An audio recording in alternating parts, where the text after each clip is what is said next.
We're now on session 12. Session 12, the topic is budgeting and budgeting control. In session 11, we treated simple investment appraisal techniques, and in that session, we also learned about capital budgeting, which we said is a planning process that enables the entity to plan for capital programs, capital expenditures, usually expenditures that the cash flow will exceed or will span different or several number of years in the future. So with the capital budgeting program, the entity is able to plan the capital outflow and the capital inflows. And with that, you can carry out simple investment appraisal techniques that will enable you to screen the viability or the profitability of projects. So with that, you'll be able to determine which project is going to give you the best outcome. That is what we did in the last session. So now today, or rather in this session, we are looking at budgeting and budgeting control.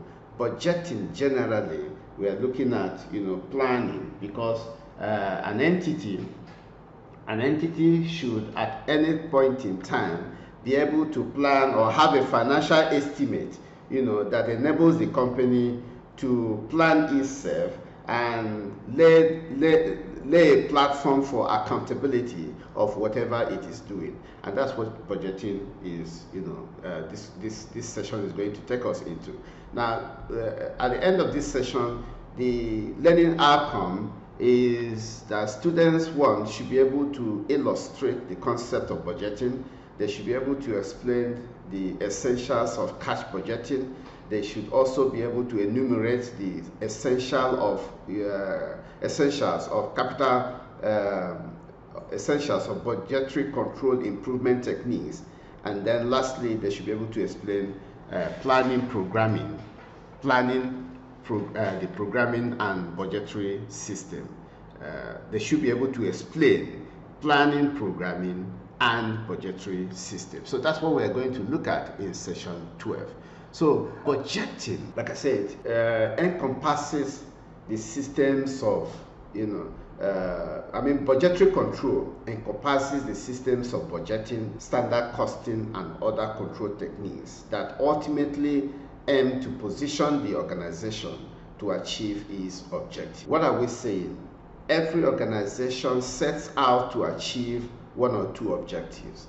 You have you set your strategies to achieve those objectives. Now, budgetary control is one of the strategies, and we are saying here that budgetary control itself consists of, or is made up of, the systems of budgeting, the systems that include standard costing, that include budgeting, and include other planning controls, that enables the organization to achieve its objectives. So, and we are saying here that budgeting enables an organization make financial estimates that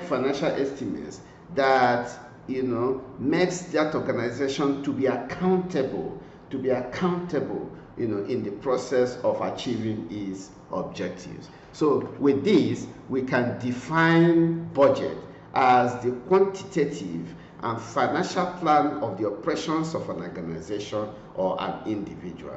The quantitative and financial plan of the operations of an organization or an individual. In other words, an organization, plans or puts its plan in quantitative terms. All the plans that the organization are expressed in quantitative terms. If it is an individual, we're saying that the individual budget is a plan that is expressed in quantitative terms or in financial terms that enables that individual or that organization to achieve a set objective. So the budgeting tends to identify or tend to bring out the resources and the commitments that are required to achieve a set goal. So a budget would now include the financial and non-financial aspects of the organization's plan towards it, of the organizational plan in its operation. So we can now look at types of budget. We have long-term budgeting, we have short-term budgeting, we have annual budgeting, we have functional budgeting, and then we also have cash budgeting. So when we say long-term budgeting, as the name implies, this includes budgeting that spans a number of years. So if you are planning for 5 years, between 5 and 10 years, you could describe that as long-term planning.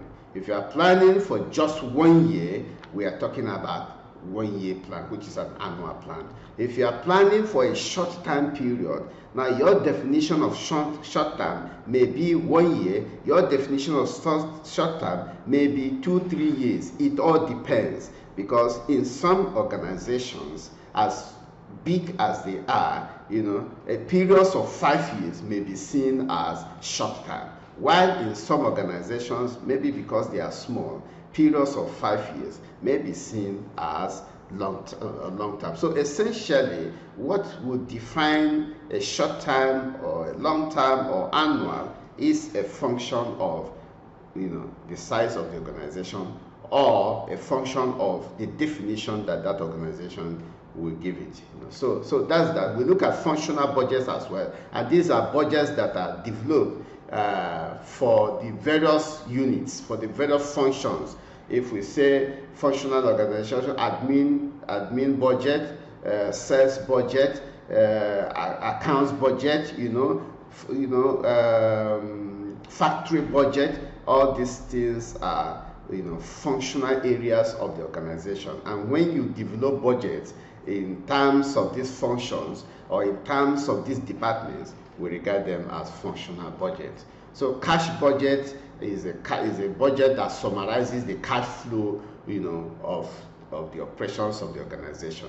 It looks at all the various cash flows, both inflow and outflow, and within a period of time, expressed in financial time or in quantitative time. So that's what we regard as cash budget. Cash budget has its own benefit, because it enables us to identify when we have surplus cash that can be invested in additional that can be invested in other areas of investment.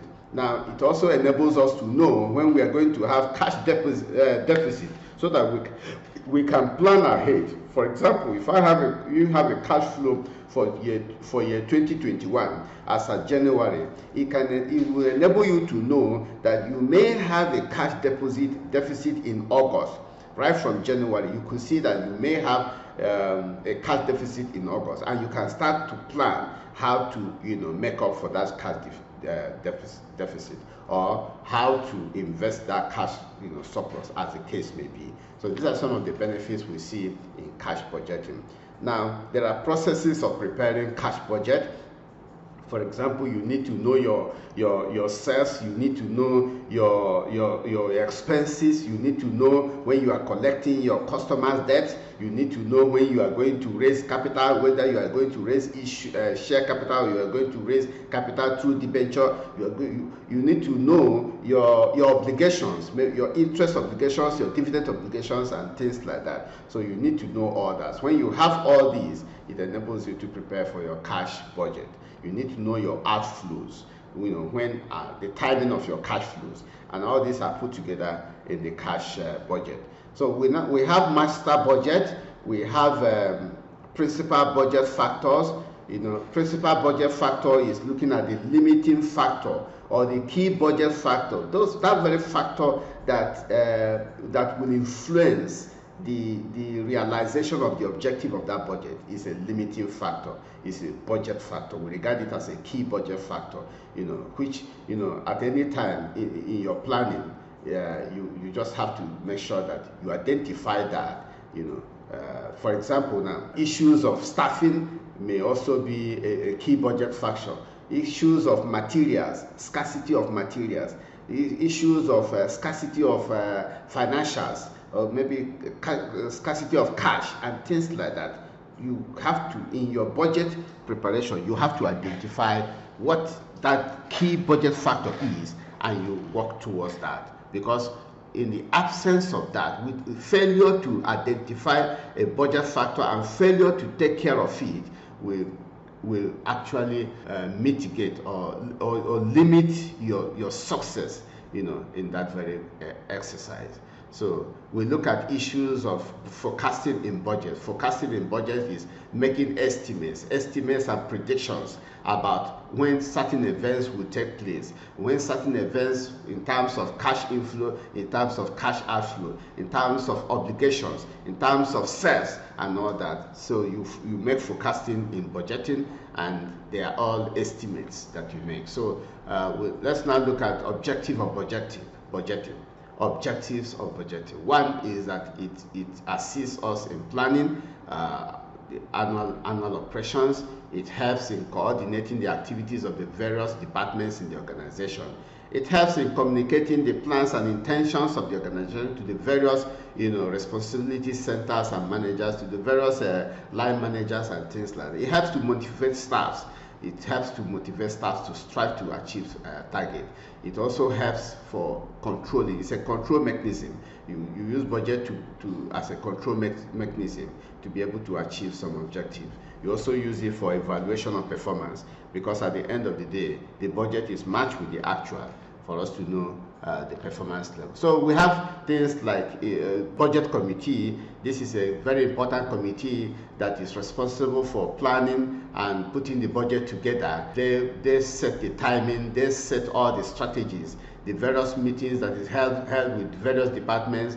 They coordinate all this to make sure that at the end of the day, you have one budget that carries everybody along in the organization, and everybody knows what role he or she is to play within that organization as far as that budget is concerned. Each department, each function knows exactly what is required of them and what they are also expecting.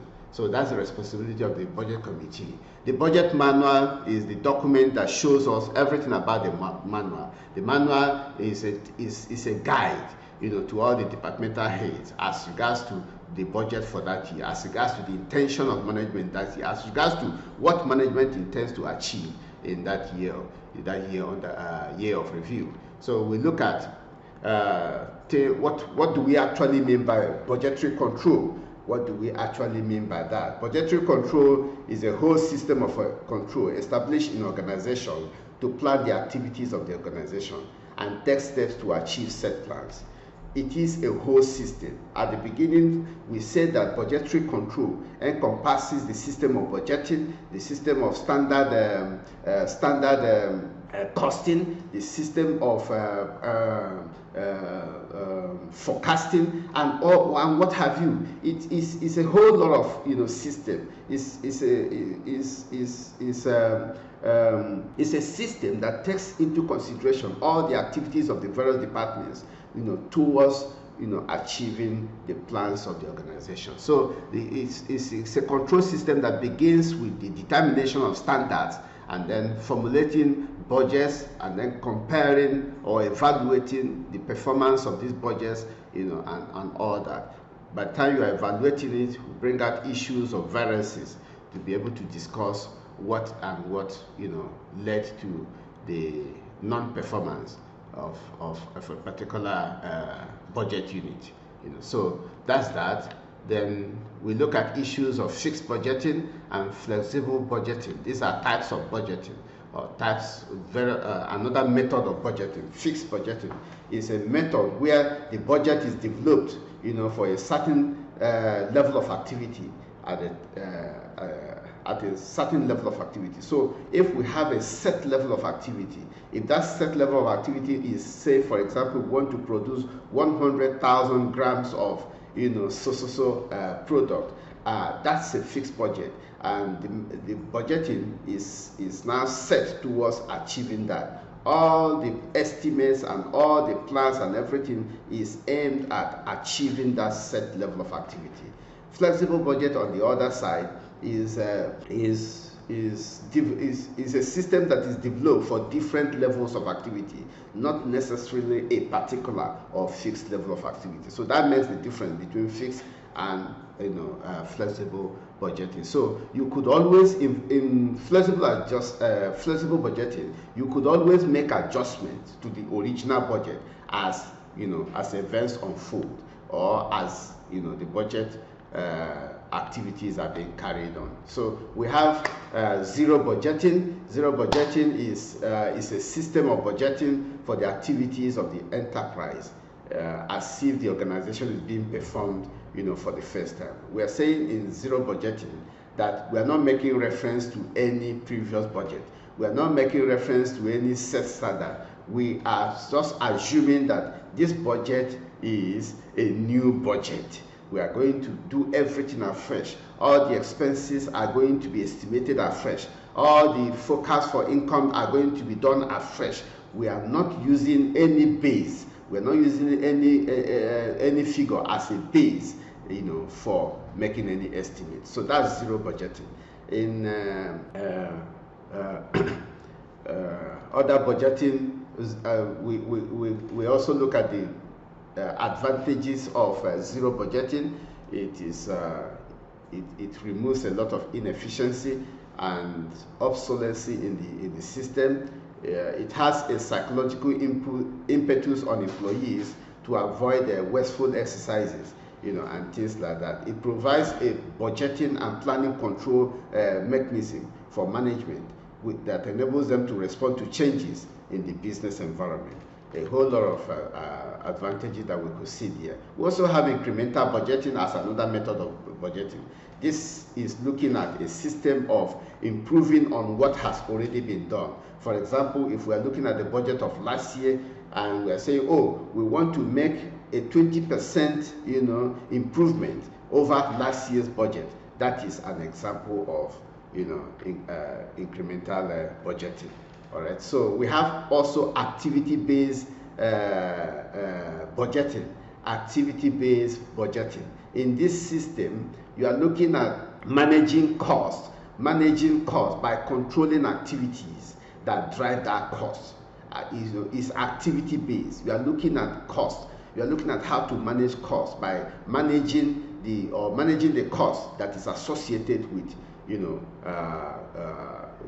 producing that cost, or that associated with producing that very product. For example, now we look at the cost drivers. You look at the cost drivers in this kind of activity-based costing system.